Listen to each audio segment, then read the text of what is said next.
folks. Well, this is fun. Bitcoin go to moon. Basil, why don't you read this one? This one, you're a Bitcoin investor, as am I. You know, we don't disclose the I don't consider myself of an Bitcoin investor. that we own in our treasury. Investor is a pretty strong word. Yeah. Let's see here. Maybe enthusiast. This is coming from thesun.com. Money Mind. Psychopaths and sadists are drawn to Bitcoin investing. Scientists reveal. Hey, how dare you call me a Bitcoin investor, Gonz? That is hilarious. You talk about the sort of economic propaganda to support this new world order with CBDCs and central banks making their own cryptocurrency. If you have Bitcoin, you're a psychopath and a sadist. All right. A team of experts recently surveyed more than 500 people to uncover personality traits that are common among crypto nuts. They identified that investors exhibit signs of the dark tetrad. Oh, my gosh. A group of 4 unsavory traits made up of narcissism, Machiavellianism, psychopathy, and sadism.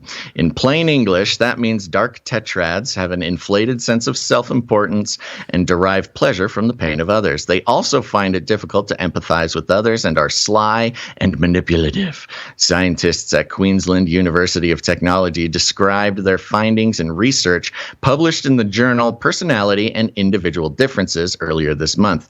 They asked 566 people. 100 people didn't show up to the survey. Yeah. Yeah, to complete personality surveys as well as answers questions about their attitudes to crypto. If the participants, 1 in 4 reported they owned crypto and 2/3 showed an interest in crypto investing. All 4 dark tetrad traits correlated with an affinity for investing, each for their own reasons. I love it. Just investing in general. Just investing, yeah. According to the researchers, dark tetrads are partly drawn to crypto because they are prepared to take risks. Oh. Okay. Wow, that's a pretty loose connection, but okay. And then it kind of goes into more. Was there kind of takes a stab at explaining Bitcoin and stuff. No. The quote from Dr. D. Wang is great. Fake name, not a real doctor. Yeah. But okay. Commenting on the digital is D Wang. Okay.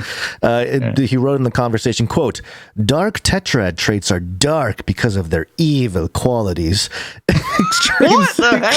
Extreme selfishness and taking advantage of others without empathy. The dark tetrad are also often related to risk-taking behaviors.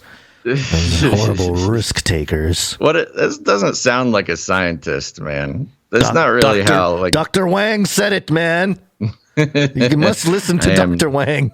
I am D. Wang, and let me tell you about the evil proclivities. Yeah, so we've seen this type of social engineering projects before, trying to connect Bitcoin people with antisocial behavior, antisocial ideation, stuff like that. And this is just a wonderful piece of another brick in the wall of, the culture war of people who are drawn to independence and disconnection, sovereignty, things like that. From a corrupt system, who don't want their whole futures controlled by the whims of a few central banks who are primarily interested in their own well-being and not that of others. So if you're like that and you don't want some big daddy government controlling, your future and every aspect of your life, then you're a psychopath and a sadist and a narcissist, and you're just a bad person. You probably voted for Trump. Well, it's really interesting when you see what other headlines are. You have the Bank of International Settlements publishing something here. Of course they're involved.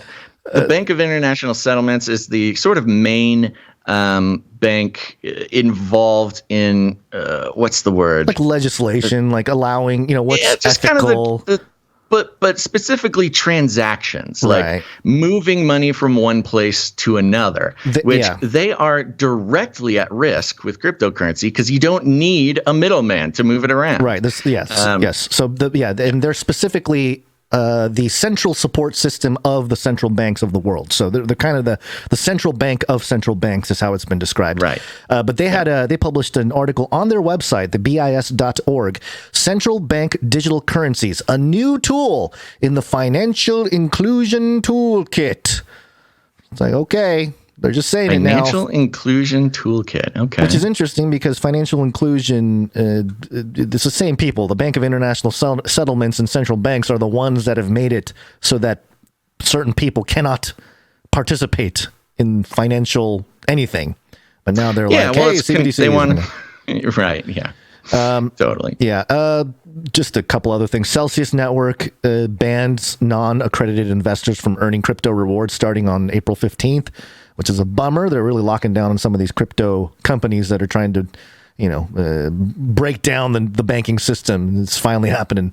And then also big news, Forbes, BlackRock's newest investment paves the way for digital assets on Wall Street. And it says here that 5 years ago, BlackRock's chairman Larry Fink famously called Bitcoin an, quote, index of money laundering. In the years since, the world's largest asset manager, tending some $10 trillion in client funds, has largely stayed away from digital assets. So when Fink wrote in his annual letter to shareholders published in late March that the havoc caused by Russia's invasion of Ukraine could accelerate the adoption of digital currencies, many interpreted it as a sign of the financial behemoth is finally warming up to crypto. Now, BlackRock will become the primary cash reserves manager of USD coin, USDC. Woo! Wow, a $50 billion digital asset pegged to the value of the US dollar. It takes on this role as part of the $400 million funding round announced yesterday by Boston-based Circle, one of the primary issuers of USDC, following the raise with additional participation from Fidelity, and then a few other places here. So, yeah. Fidelity being the ESG sort of Titan. They're the kind of the main ESG index providers. Now there's others, but they were kind of the first. So I think, and this can get really messy and confusing and whatever, but I think there's not going to be like one CBDC at least in the US, at least not initially. I think they're going to launch a bunch. The Treasury is releasing their digital dollar. BlackRock now has their hand in USDC, which was built with the help of the guy who was used to be at Coinbase, and then he was in the seat as the comptroller of the currency for a year.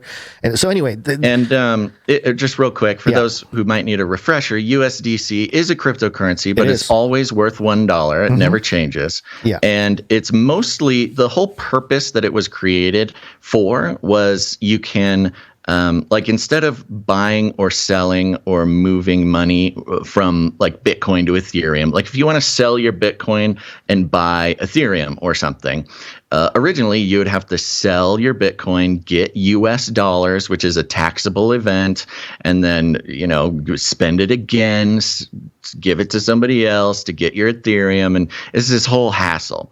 And USDC was primarily created just to be able to move value from one coin or another without having to go back you can stay into in fiat crypto. Currency. It's still a taxable event, but it's you can just keep it in crypto. It's much faster to trade in and out of stuff. And you got big traders. It cuts down on the complication and the time it takes to move crypto around. Right. And it was originally built on Ethereum, and I think you can build it on any blockchain. So that's one of the things you got to keep in mind with the supply. There's a lot of different projects out there that are doing interoperable for the most part, or at least that was the idea. Yeah. So, we can get into stable coins, and I can ramble on about stuff for a while. I think that's good. Just if people didn't know why it was important. Right. But in terms of, it's interesting. The economies, this is part of the Great Reset, the economic reset, and it'll be interesting to see how everything in terms of crypto falls in place, especially because when China kicked out all their miners last year in the context of World War III,